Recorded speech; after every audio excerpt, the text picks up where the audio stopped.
Finally दाउरा खोजेर नास्ता खानेको तयारी। नास्ता यस्तो छ, नानीले नास्ता, नानीको नास्ता यस्तो हुन्छ हाम्रो नास्ता। यस्तै छ यी गाउँले जिन्दगी। लगभग 12-15 भाडी दाउरा भयो। यसो गरेर दाउरा खोजिन्छ अनि जङ्गलमा यसरी वनभोज खाइन्छ। सबैलाई नमस्ते भनिदेऊ, हाय गरिदेऊ।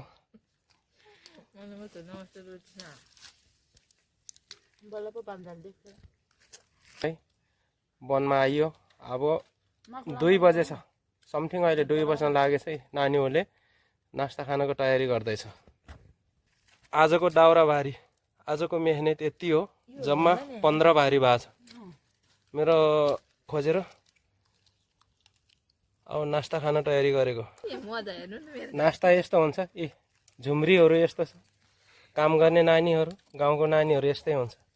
मन पर्यो भने भन्नुहोस् है, कसलाई कुन चाहिँलाई मन पर्छ। यो चाहिँ नि झुम्रीलाई मन पर्यो भने भन्नुहोस्।